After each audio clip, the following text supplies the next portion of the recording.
যেদিন spring break পড়ে আমার ছেলের স্কুলে, সেদিন ওর সঙ্গে করে একটা গ্লাস এনেছিল, যাতে সিডস বসিয়েছিল, স্কুল থেকে দিয়েছিল, যে এই স্প্রিংয়ের মধ্যে সেই সিডস থেকে গাছ গজাবে। তো এখন এটা আনার পরে বাড়িতে আমি ছাদেতে রেখে দিয়েছি। একদিন খুব আনন্দ করে দেখছি যে তা থেকে গাছ বেরিয়েছে।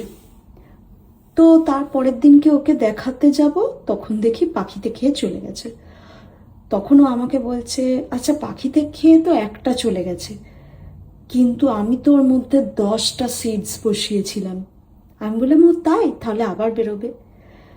তো আবার রেখে দিয়েছিলাম, দেখছি এই গাছটা বেরিয়েছে। এখন ও আমাকে আইডিয়া দিচ্ছে যে এইটাকে আর ছাদে রাখিস না, নয়তো আবার পাখিতে খেয়ে চলে যাবে, এটাকে ঘরেতে রাখ, ঘরের জানলার কাছে রাখ।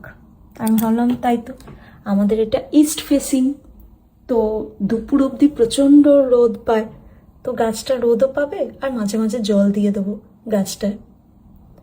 ভালোই হলো, রোদও পাবে আর জলও পেয়ে যাবে। দেখা যাক গাছটা কত বড় হয়। গরম তো, জলটা দিতেই সঙ্গে সঙ্গে জলটা খেয়ে নিচ্ছে।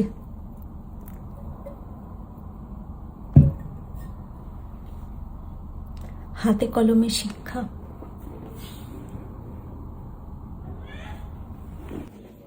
এই যে গাছটা, এখন বেশ কিছুদিন পরে ভিডিওটা করছি, গাছটা এত বড় হয়ে গেছে।